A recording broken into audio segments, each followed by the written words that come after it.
¿De qué estamos hablando cuando hablamos de barbarie?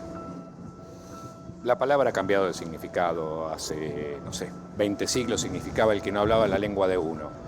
Después, desde el siglo XIX aproximadamente, empezó a querer decir el violento, el que no actuaba como la civilización lo indicaba, o el que no entendía esa civilización. Hoy bárbaro quiere decir el irracional, el violento, se le dice bestias, inadaptados.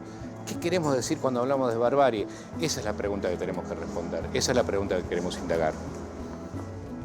Para hablar de la barbarie y de la civilización y de lo que todo eso significa en la cultura argentina, es que estamos con Adriana Amante. Adriana es doctora en Letras de la Universidad de Buenos Aires, profesora en la Universidad de Buenos Aires en la Facultad de Filosofía y Letras, una especialista en la literatura argentina. El año pasado, en el año 2010, publicó Poéticas y Políticas del Destierro, que es sobre la producción de los emigrados argentinos en la época de Rosas en Brasil. Y además acaba de terminar de organizar un tomo dedicado a Sarmiento, ¿no es cierto? Un estudio crítico de la obra y de su pensamiento, de su trayectoria y otras cosas más. Hay algunas imágenes que yo creo que son imprescindibles como para discutir estas cosas. Las vemos juntos y las vamos a conversar un poco. ¿Te parece bien? ¿Cómo no?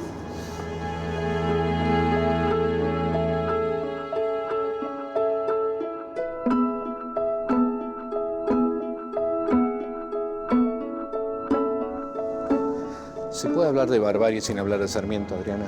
En la Argentina no, indudablemente. No porque sea una idea original de él, todos lo sabemos eso, pero sí él fue el que la sistematizó y el que le dio la forma para ver ahí una cifra de lo que consideraba el problema argentino. La fórmula de sí, civilización y barbarie, como pone en el título. La fórmula del original es esa, que ese es el título original, Civilización y Barbarie, que siempre se ha leído como civilización o barbarie. De algún modo se leyó mal, sin embargo se leyó muy bien, dado que él ofrecía... El texto lo permite, digamos. Una oposición, Sí. No era queremos ambas cosas, sino que una tenía que dominar la otra, la civilización debía dominar la barbarie. Pero por otro lado es ahí la clave de la cuestión, porque el peligro está precisamente en esa combinatoria, en el momento donde la barbarie entra a la civilización o donde están peligrosamente cerca. Es decir, que cuando él plantea civilización y barbarie no lo propone como fórmula de reconciliación, sino como advertencia del peligro. Absolutamente. Se tiene que ser una de las dos. Una de las dos. Y por eso es tan eficaz como eslogan, por decirlo de alguna manera. Sí, es un eslogan eficaz que está sostenido por una larga argumentación en el libro. Claro, pero vos decías que estaba en la época, estaba en el clima de época el concepto de barbarie. Los conceptos que se trabajan en el Facundo estaban, y eso es algo que después le va a reclamar Alberdi cuando le diga, bueno, el Facundo es un libro hecho por todos, dado que es aquello que conversábamos cuando estábamos... Claro, el clima intelectual de la época. Absolutamente. Sin embargo, es injusto Alberdi con eso, dado que nadie como Sarmiento lo pudo hacer con una argumentación tan eficaz y tan estéticamente poderosa. ¿Esta foto de cuándo es? Ese es el primer daguerrotipo que se le saca, es la primera Primero de imagen. Sarmiento, digamos. El primero de Sarmiento, y es posterior a Caseros. Bien, o sea que también apenas unos años posterior al Facundo. Exacto. 5 o 6 años posterior al Facundo. Bien. ¿Qué es la condecoración que tiene puesta? Esa es una condecoración que se hizo dar por el gobierno del Brasil a fuerza de pedido, y es la Orden de la Rosa, que recibe del emperador y de la que él se vanagloriaba particularmente. Y hay una anécdota muy interesante. Es la misma. La conserva. Es la única que conserva, además, porque la de Caseros la perdió. Pero hay una anécdota que cuenta Lamas, que es que Sarmiento, una vez conseguida la condecoración, se presenta en una ceremonia oficial de la corte brasileña con la condecoración puesta en el lado incorrecto. Y Lamas, que era un diplomático, le señala muy claramente lo que la civilización indicaba de cómo debía usarse una medalla. El digamos. protocolo, y él se la cambia y dice, es igual. Ahora, digo, no conoce minuciosamente las reglas del protocolo civilizatorio, tampoco conoce del todo el francés, que es la lengua de las luces y de la civilización. El francés es relativo, lo habla a veces bien, a veces mal, a veces se vanagloria de cuán bien estuvo, a veces trata de demostrar que él no lo maneja del todo. Sin embargo, digamos, como resumen, él dice que lo aprendió antes, pero aprendió a pronunciarlo cuando fue a Europa. Claro, pero esa primera frase, viene ese título maravilloso, Civilización y Barbarie. Inmediatamente lo que viene es la frase en francés. On ne te point les idées. que luego la traduce al estilo sarmientino, esto es, no la traduce literalmente. A los hombres se degüella, a las ideas no, que es algo que él ya había usado de algún modo, y después que tiene su traducción popular, que es bárbaros, las ideas no se matan. No se matan. Claro, pero estoy pensando, en el texto original aparece, la traducción de Sarmiento aparece la idea del degüello. Es decir, aparece la idea de la violencia, ¿no es cierto? Es decir, los hombres se los degüella. Porque es el modo rosista, según la versión antirrosista, de ejercicio más habitual de la violencia. Porque, y ahí la cosa del militar, ¿no? Porque, digo, el Sarmiento es el de la espada, la pluma y la palabra, ¿no? Y está la idea, bueno, y estamos hablando de un libro, pero se viste de militar. Se viste de militar porque es la imagen más resistida por sus contemporáneos y es tal vez la que él más quiere imponer durante toda su vida porque es la menos reconocida. No pasa lo mismo con la imagen del educador, que es la que internacionalmente y a nivel nacional la que más convalidan claro, pero todos. Hay una relación con la violencia en Sarmiento. Quiero decir, a los hombres se los degüella, las ideas no, pero en el enfrentamiento civilización y barbarie tiene que haber violencia para resolverse.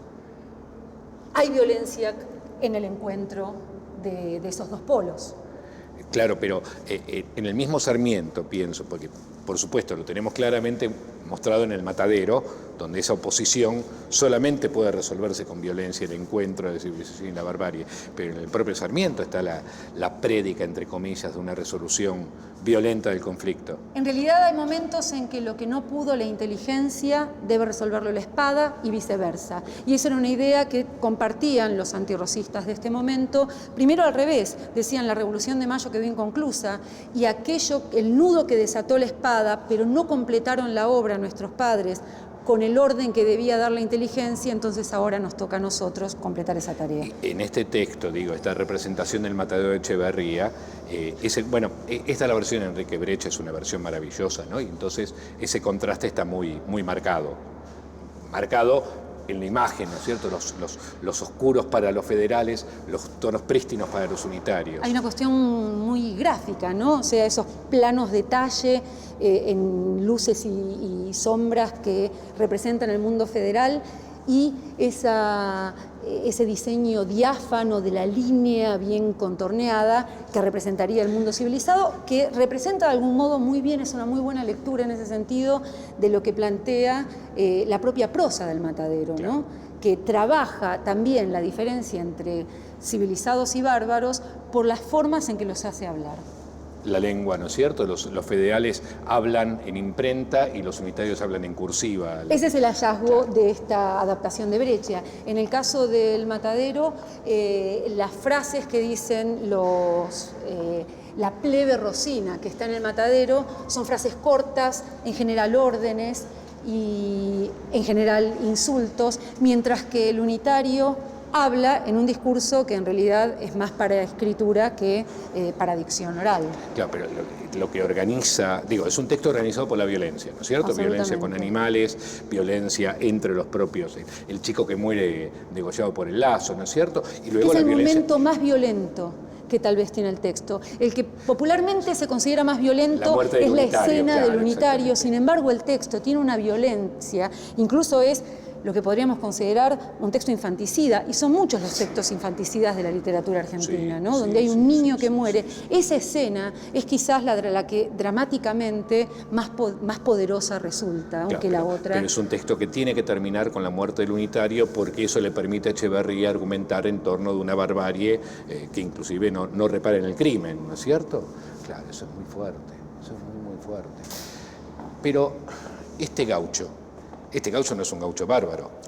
Este gaucho es un gaucho bárbaro, pero representado de un modo estilizado por un pintor viajero francés que de algún modo le enseñó los modos de representación estética a Sarmiento de cómo debía representarse el gaucho, cómo convenía.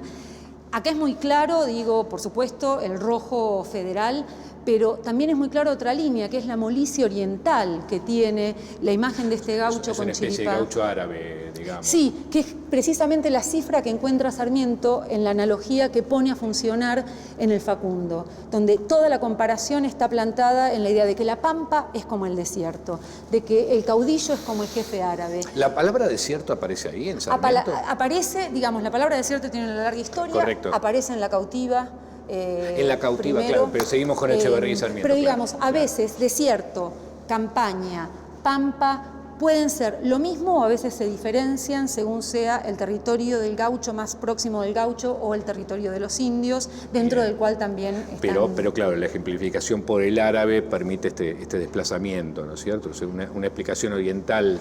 Es una explicación que podrían entender perfectamente los europeos, los libros europeos son aquellos con los que Sarmiento ha aprendido esto, y que es la mejor explicación para un mundo occidental, civilizado, que es a quien Sarmiento le pide ayuda para intervenir contra Rosas. Para intervenir, pero no para... Sí, claro, pero también para interpretar. Esto es, los libros europeos le ayudan a interpretar el mundo de la barbarie. Él encuentra ahí la fórmula que le permite explicar el modo de funcionamiento. Hay otra línea que me gustaría explorar en esto, que es otra forma de representación del gaucho.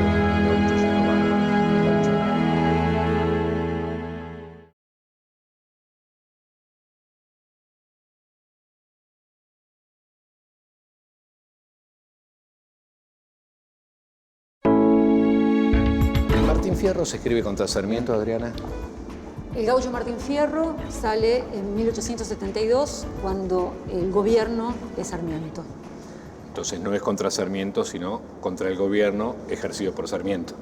Sí, digamos, se invierte un poco la relación, cuando Sarmiento era el letrado en contra de un poder que era el de Rosas, y ahora el letrado ocupa el poder, pero otro letrado viene a reclamarle y a oponérsele. Pero ese otro letrado está escribiendo, entre comillas, en nombre de la barbarie contra la civilización. Está denunciando la injusticia social que el gobierno ejerce sobre el gaucho, que es el hijo del país, al que desprotege, deja la intemperie y manda, por ejemplo, como carne de cañón, a la lucha en la frontera contra el indio. Y por eso es que el Martín Fierro, la ida del Martín Fierro termina justamente con la ida al desierto, la ida al mundo de los indios. La ida a los toldos es de algún modo la solución que encuentra Hernández para denunciar más la injusticia de las leyes de la civilización contra el gaucho, e infierno por infierno, dice el texto, prefiero el de la frontera. Y de algún modo es la solución. Y eso un poco está en sintonía con lo que planteaba el propio Hernández en sus folletos periodísticos, donde decía qué civilización es esta de las matanzas, y se colocaba de algún modo del lado de los indios o con cierta mirada de protección. Correcto. Frente a que la solución no iba a ser esa. Pero en 1879, cuando publica La Vuelta de Martín Fierro, eso coincide con la conquista del desierto. Claro, entonces las cosas cambian, las colocaciones son otras, y el texto que había cerrado con la ida a los toldos, abre con los 10 primeros cantos, que es una denuncia de lo inhumano que es el indio, la ferocidad del indio y su irredención. Un porque digo, el indio va a quedar como aquello que no puede ser incorporado al mundo civilizado. Tiene que ser es un otro absolutamente radical y solamente puede ser exterminado. Es el límite absoluto. Cosa que al gaucho no le ocurre, esto es, bueno, Martín Fierro lo muestra, puede ser narrado y puede ser entonces incorporado a un mundo que lo contenga, digamos, un mundo civilizado. Esa se supone que es un poco la propuesta y el cambio que se produce entre la ida y la vuelta, ¿no? El modo en que hay posibilidades de integrarse por medio del trabajo, por medio de cierta reforma, que es un poco como la promesa de futuro respecto de la recolocación que va a tener la figura del gaucho. Pero esa recolocación, porque hay un momento en el cambio de siglo en el que además Martín Fierro es el poema épico de la patria, el gran poema, que pasa a la escuela, es decir, que ocupa un lugar junto a Sarmiento. De ser un libro menor, digamos, al menos ese era el modo en que Hernández lo presentaba, fundamentalmente ante los letrados, pasa a ser el texto que resuelve cierto conflicto de lo real por medio de la literatura, pero porque ya el gaucho, al menos el gaucho matrero, ese gaucho peligroso para las leyes, ya está absolutamente domesticado, integrado a las formas de trabajo institucionales. Claro, se ha vuelto peón, se ha vuelto campesino, claro. Y entonces puede aparecer este gaucho, Este gaucho es como el extremo del extremo de ese proceso de estilización y de uso cultural respecto de la búsqueda de una identidad argentina, porque ahora el problema es otro, y entonces el gaucho puede servir para contrarrestar de algún modo ese nuevo problema. O sea, esto ya no es más la barbarie. Ya no es más la barbarie, lo que se busca es ver qué formas tradicionales, en qué formas se lo integra y a qué formas se lo adscribe, por ejemplo la épica, encontrándole valores que aparentemente el texto podía no tener, pero que ahora se necesitan para sintetizar una identidad cultural. Claro, pero digo, esto ya es otra operación de captura y de representación. Acá el gaucho ha pasado a ser lo exótico, lo pintoresco, inclusive es el Latin lover, ¿no es cierto? Material es de el amante exportación. latino, ¿no? Digo, a mí me hace gracia el cigarrillo, ¿no es cierto? Y esa mirada seductora sobre una señorita. Entonces, esa barbarie ha claudicado, ha desaparecido como barbarie, y en cambio ahora esto funciona como un símbolo básicamente exótico, pintoresco, digamos, otro tipo de representación. ¿Y el peligro cuál es entonces? El peligro es el inmigrante, que es un peligro concreto que se produce en este momento.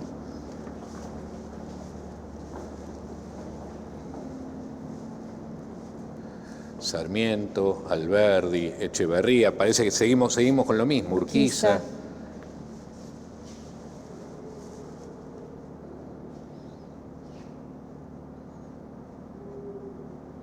Claro, es que es la pampa y el desierto que debe ser poblado de alguna manera, pero cuando es poblado hay que poblar el país necesita inmigrantes, pero cuando vienen esos inmigrantes reales... No vienen los inmigrantes que estaban planeados, entonces el desconcierto que se produce es grande.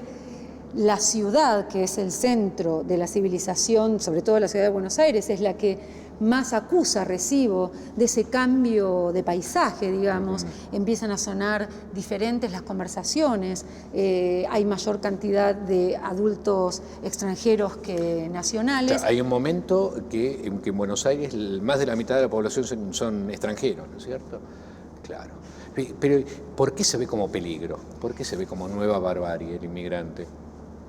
Porque el inmigrante puro que pueda domeñarse no sería tan peligroso como aquel que se camufla y que, por ejemplo, intenta llegar a ciertas zonas vedadas para los advenedizos, y eso en general se ve como un peligro que se advierte y se llama a cerrar el círculo y velar por él, sobre todo pensando en las niñas, que son... Lo más débil es la mujer. El lugar vulnerable de la familia, ¿no? Claro. Es advenedizo que la seduce y se queda con aquello que no le corresponde. Claro, o sea, no es...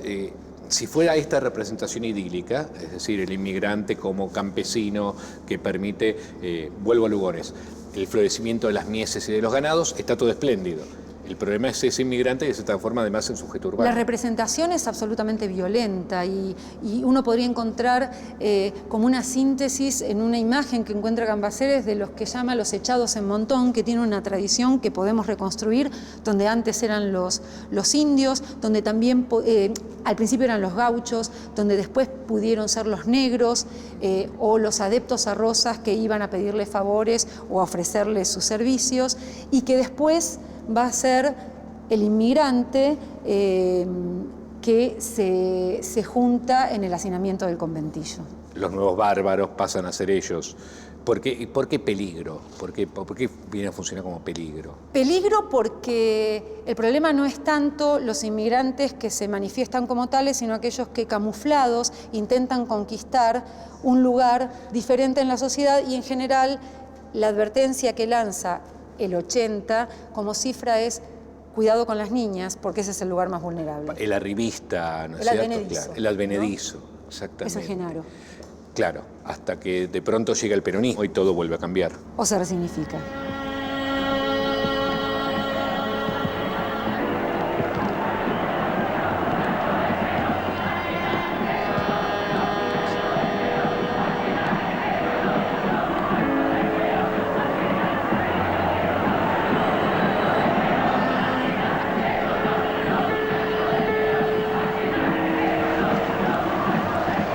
Es la barbarie. Pero no va a durar.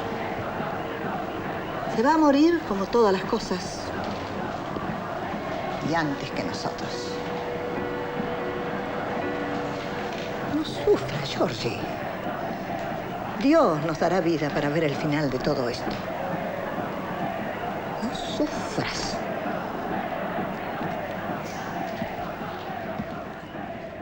Borges fue un gran lector de Sarmiento y de Hernández, ¿no es cierto? Al principio Hernández no lo leyó porque la mamá no lo dejaba. Era el libro, señora. el Martín Fierro era el libro desaconsejado en esa casa y pasaba totalmente lo opuesto con Sarmiento, hasta el punto de que uno podría decir que no podemos entender a Borges si no leemos Sarmiento.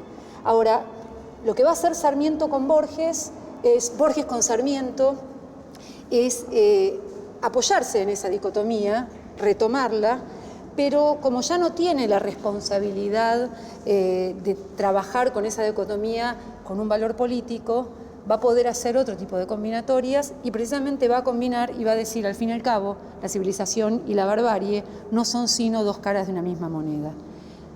Pero lo interesante ahí es que eso lo hace cuando hace ficción, pero cuando declama Borges, y se declama profundamente sarmientino, nos da el peor Borges. Sí. ¿El peronismo motiva algo de esto del peor Borges? Tal vez el Borges más evidente. Cuando Borges se planta frente al peronismo, se planta quizás sin ninguna mediación y dice lo que piensa de un modo no artificiosamente articulado. Sin embargo, pese a eso, hay un texto de Borges que es un gran texto que se llama El Simulacro, Sí. que es una pieza de construcción de relojería donde Borges puede elaborar con las categorías y los procedimientos que son propios de su literatura el odio visceral que le produce esa nueva barbarie. Lo que en la fiesta del monstruo no parece tan elaborado, digamos, ¿no? La fiesta del monstruo, por el contrario, parece ser el efecto de la provocación que las patas en la fuente producen sobre los intelectuales en general, sobre Borges y Bioy Casares en particular. Sí, pero ahí, digamos, o sea, yo retrocedería un poco y diría primero a ver qué pasa con Hernández para ver después qué pasa con el peronismo en Borges, ¿no? Hernández, que era la lectura prohibida porque era lo no conveniente, Sí. es, sin embargo, uno de los grandes motores de la literatura y de la ficción de Borges. Y ahora agregaría, tampoco se puede entender completamente a Borges si no hemos entendido claro, sí. a Hernández. Lo que pasa con el peronismo, creo yo que Borges lo maneja de otro modo, como sin mediaciones, como si lo que a él le sucede personalmente con Perón, con esa figura, y con lo que el peronismo pudo haber causado en el seno concreto de su familia, lo lleva a un punto donde quizás lo puede manejar de un modo menos estetizante y se le vuelve más dificultoso. La fiesta del monstruo, por ejemplo, digo esta imagen, ¿no es cierto? Las masas en la calle, vivando a ese señor que en el cuento se transforma en el monstruo, y además con, hasta nuevamente, la relación con la violencia, como hablábamos antes, ¿no es cierto? Parecía que ese enfrentamiento vuelve a producirse en términos violentos, y eso es lo que Borges parece no poder procesar. Lo que pasa que la barbarie anterior, la barbarie que él hereda del siglo XIX, es, como también sucedía con el propio siglo XIX y los propios escritores civilizados, incluido Sarmiento a la cabeza, que era, se combate la barbarie, pero la barbarie es lo más interesante y fascinante cuando estamos generando un asunto ficcional. Eso no lo habíamos hablado. La barbarie funciona como fascinación. Claro, Diga, Sarmiento Facundo dice, para Sarmiento, claro. Claro, dice, ese es el problema que tiene el país, pero nadie podría negar que el desarrollo de la creación estética encuentra ahí su mejor alimento. Sí, esta idea creo que estaba en Terán, ¿no? Respecto de Sarmiento, la idea de Facundo como el héroe romántico, todo como buen romántico, aparece la seducción por eso. Digo, también está la cuestión de la seducción. Pienso en Cortázar, no es lo mismo el peronismo para Cortázar, y la seducción aparece de manera muy fuerte, ¿no? Y inclusive con las masas. Dice, recuerdo ese texto de Borges hablando de la liberación de París y la celebración en Plaza Francia, diciendo, bueno, las multitudes pueden ser positivas.